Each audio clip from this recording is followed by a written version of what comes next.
Welcome to Tapped In. My name is Figueroa-Martinez, and today we are going to be covering trends versus effectiveness. And I've been around 14 and some change years. I've watched every trend that comes through.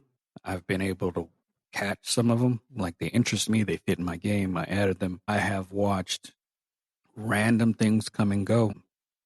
Buggy choke, for example. I've watched the game evolve from going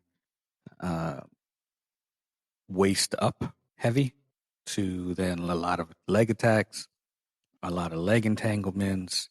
It developed from gi heavy. Now we're more primarily no gi heavy and everything in between. And it's been fun to watch. The development of jiu-jitsu has been fun to watch. It's been a huge plus for the community. It creates more eyeballs. More people are being interested in the sport and the art.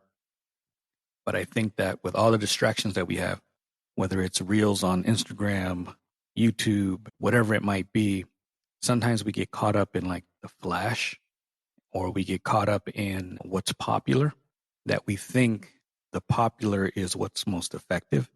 And the two really don't have much to do with one another if we're really going to break it down. So trends catch fire because it's a highlight reel. It's something flashy. It's something that someone hit in the moment based on instinct, maybe athleticism, strength, whatever it might be. It is cool to watch. Everyone starts liking it, sharing it, and it can get people starting to believe that it's a technique that maybe they need to work on. But it's not always the case. Sometimes we have to worry about, is it effective for you as a practitioner? Majority of us are not Gordon Ryan. The majority of us are not Mikey Michimuchi. Deciding whether these techniques are really for us or not is going to be a huge element of how to move forward. We should be looking at things in certain ranges and scopes. Is it my body type? Is it my experience level? Does it fit my training goals? Like, am I a hobbyist versus a competitor? Within that, what kind of competitions am I getting ready for? If I am a guy that's doing jiu-jitsu and my overall goal is to do MMA, does this fit in that? If I'm doing jiu-jitsu and it's gi jiu-jitsu, and that's where my primary focus is, but the techniques that I'm finding most flashy are no gi related, does it fit? Does it fit my mindset and lifestyle? If we are 18, 19, 20, and our goal is to become professional MMA or professional jiu-jitsu players, some of these things are going to be very hand in hand with us because that's the element and that's the room that we're going to try to get into. If you're a hobbyist in your 40s, 30s, 50s, and you got some kids at home, a full-time job, a pension, a lot of these flashy techniques are not for you. A lot of these flashy techniques are not for us, period. And they get hit in the moment because someone's super athletic. Someone has this instinctual ability to see something in the moment and respond to it. They have durability. They don't have a side job or a primary job that they're really like investing in and trying to retire from. And you got to get to the next week. So if I've missed, let's say it's a flying triangle, and we've seen some that are great and they get the sub, they land hard, but they keep the position and they submit the person. We've also seen some that they jump for this submission, armbar, or triangle, and they hit the mat and they're concussed, they're out cold. So we have to be careful of what techniques we're going to throw into our game based on what our lifestyle is, what our bodies are like. I can't emulate someone at a highest level when I don't spar at the highest level. I don't train at the highest level. So we need to start thinking about all these other things and not just buggy. For example, buggy choke was the shit for a while. I don't see it anymore. And it was the thing that all the longer limbed people were trying. And then I saw a video of a guy break his own leg or hip or whatever the fuck it was. I saw another guy get picked up and slammed. And then it started to fade a little bit. people adapted to it, decided where they can shift, where they can put their weight, how they can get out of it. And then it's not as quote unquote effective anymore. And now it's kind of fallen out of favor. But you're going to see a lot of this if you're around long enough. When I started, the Kimura trap was the end all be all. It was the thing that everyone was doing at the time, which is problematic, but whatever.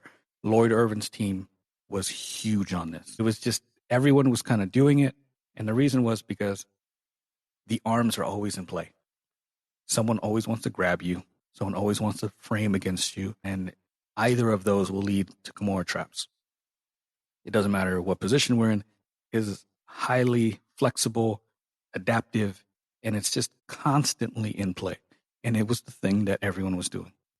And then some time passed and people got kind of away from the Kimura grip and they started doing other things. At one point, the Parambolo became the thing and everyone was hitting it from everywhere, taking backs. And it was amazing to watch, considering it did not exist per se on video, at least for me. It wasn't something that I saw. And when I saw it for the first time, I was stunned. And it became very popular as part of the game. And I think it's still played. And I play a small segment of it, but it's not the end all be all anymore. In some instances, some people, it's a heavy part of their game, but it's not the new thing that it once was. And then leg lock started coming into play, and that became a thing, and honey hole. And it just, the game evolves based on almost the idea of an arms race. And I need to get that next big thing to surprise people with when I get on the mat, when I'm competing. It's not always the greatest way to go about it. Like for example, if you get two boxers in, there's nothing new about boxing. They're not going to develop a new punch or a new angle. They're just going to be so much sharper than everyone else. In Jiu-Jitsu, we're at this place where we have this giant sandbox and so much stuff can be developed. So you can surprise people. You can keep certain things hidden until you need to use them. And then you're in a competition and you hit this thing and then it becomes a thing for the entire community. It's just interesting to watch in that sense. But we have to realize that what's popular, just like music, trends, movie trends, book trends, societal trends, what's popular isn't always most effective. And we have to distance or separate the two and understand it's effective at that level, in that skill set, and in that body type, and in that rule set. Doesn't mean something that's not as popular, more trap, pressure passing, that those are any less effective because we're seeing something else on the big stage. Two different things. One of the risks that you're going to follow or you're going to fall into if you chase trends is that trend may not, like I said before, may not be adapted or beneficial for your body type. Consistently switching trends gives you a really shallow understanding of everything. And if you're an instructor, you should probably have a good or decent understanding of the whole of jiu-jitsu. There's large parts of jiu-jitsu that I don't know for shit. And there's parts of jiu-jitsu that I'm really adept and I know on a deeper level, but I don't know everything. But if you're chasing trends and you're trying to develop a game, you're going to be shallow across a lot of different things. And you're never really going to get any depth and understanding on how things work when you reach hurdle 2 and 3 of the technique tree. And the technique tree for me, if you haven't heard it explained, let's say I'm in close guard. I want a collar choke. My left hand goes cross collar, fingers in, thumb out, palm up. I grab the other side, palm up, underneath my wrist, all the way to the collar, and I get the collar choke. Next time, I get the grab, get the cross collar. My second hand starts to come in and they block it. I need to adapt to that now, that response, so that I can have an answer for it. What people will often do is they run into roadblock 2 and 3 in that series, and they find out or they feel like the technique isn't worth anything and it's not beneficial, or it doesn't help me. So they bail on the technique and they go find something else. In reality, you should deepen that understanding by finding the solution to the roadblock that you're most encountering, adapting, finding ways around or through it. And then you're going to find another little roadblock. Someone up higher level, someone who maybe is bigger, someone who's creative is going to find another roadblock for the next series of events. And you're going to have to find answers for that. Switching techniques and chasing what's hot doesn't give you that depth, doesn't give you that sharpness. It's also going to frustrate you in terms of wanting to build a game because it's going to be so shallow. It's almost like a student who is in college and they keep changing their masters. You're never going to get out of that early phase because you're constantly switching what your primary studies are. I go in, I happen to be a half guard player, and then I want to switch, and now I want to do spider, and then that stops working, and then I want to do De La Hiva, and I'm never, again, getting that depth.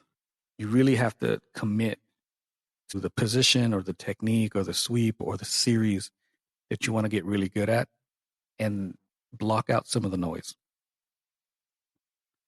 One of the other things that kind of happens offhandedly is if you can't hit that technique to the level that you see, sometimes you'll feel like I'm not that good, and you may get dissuaded and want to go to another technique.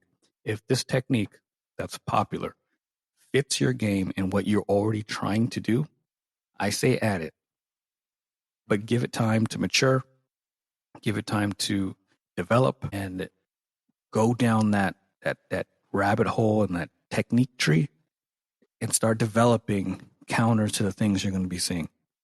You are not the elite grappler at the highest level. At least most of us aren't. It's okay if it's not going to be pulled off to that level. It's okay if it doesn't look on that level. I have studied several grapplers and added elements of their game. The first person that I studied was Marcelo Garcia. To me, the GOAT. Similar body types, were shorter or a bit more squat. I developed my butterfly guard based on his. I developed my traditional X guard based on his. So I took a lot of what he does and developed it to me. Is it on his level? Of course not. And that's okay. I don't need it to be. It's effective for what I'm doing and how I'm pushing my game and developing my game. I've also taken things from Adam Warzinski, for example. I absolutely love his half butterfly, and I've added elements of that. Are they on his level? Absolutely not. But they're effective for me, and they create issues for my opponents, and then I get to develop that along with the butterfly that I emulated from someone else, and it really helps. So don't stack up how I'm doing with the elites. Unless you're on the pro level and you're trying to get to that certain dynamic, it's a waste of your time. The way I filter the trends is like the same way I filter anything else that I'm studying or that I see in a gym. If I come in and the instructor's teaching something very specific and I understand that it's not for my game, it's not that I stop paying attention, because I pay attention as an instructor. I should know this, and I might need to teach it to someone else that it'll be better for. So I pay attention to, like, as if I'm going to add it to my own. But I primarily probably will not use the technique. I won't bother. For example, if it's a technique that requires a lot of length, if it's the technique that requires speed or athleticism, I tend to shy away from 44. I'm not moving the way some people are moving. Now, if it's butterfly, half guard, if it's front chokes, guillotines, kimuras, arm bars, anything off the back, reverse De La Hiva, anything that fits into the game that I'm already developed, and it doesn't require me to have to spend a lot of like R&D time to install, then I'm probably going to pay attention a bit more and I'm going to implement it in some way. Sometimes I pick techniques and I don't develop the entire game. For example, De La Hiva. I don't have a rich De La Hiva game. but I'll use it where I need to. If we're playing an open guard, I might hit the De La Riva traditional, like really basic, to get to something else that I want to get to. So I am piecing everything that I'm presented with through a lens of, does it fit the game that I'm already playing? Does it fit my body type, my age, my temperament? Like if I'm not a super athletic person or I'm not a super aggressive person and this requires you to be any of those things, maybe I don't add it unless I'm trying to develop that element of myself. But I'm toggling through these lenses so that I can see if this is worth putting time into. I don't want to develop whole games that have nothing to do with what I've already done or started to build. Doesn't mean that I might not do that at some point. Like I need to work on leg locks. They're not heavy in my game, but it's something that I've been meaning to spend some time on. So I'm going to develop that at some point. It doesn't connect to most of what I do, but there is a connection to the butterfly element. So I can develop something off of that. But I tend to want to continue to create something that I won't spend a ton of time into. These days, I don't get to be the student that I used to be. I don't get to spend a ton of time learning. So it's more about how quickly can I element or send elements into my game that I can adapt really quickly, fast, with little development time. But that's me personally. If you're a little younger and you have all the time in the world, you're training 4, 5, 6 times a week, by all means, that's a different element for you. But that's kind of what I mean by putting it through the lens of, does it fit my body type? Does it fit this? Does it fit that? Is it something I can implement? It takes a lot. So don't get bogged down by what's flashy and what's coming across your timeline. We really have to start understanding, just because something's not utilized at the highest level doesn't make it less successful or less beneficial to a person that's training. It doesn't help to just discard things because the elite levels aren't doing it. It's all cyclical and it's going to come back. I'm starting to see more people playing heavy guard passing. It's still not at the level that I think that I used to see, but I think it's coming back. I think that the Kimura trap will probably become a bit more popular in the coming years. I think that leg attacks will kind of die down a little bit.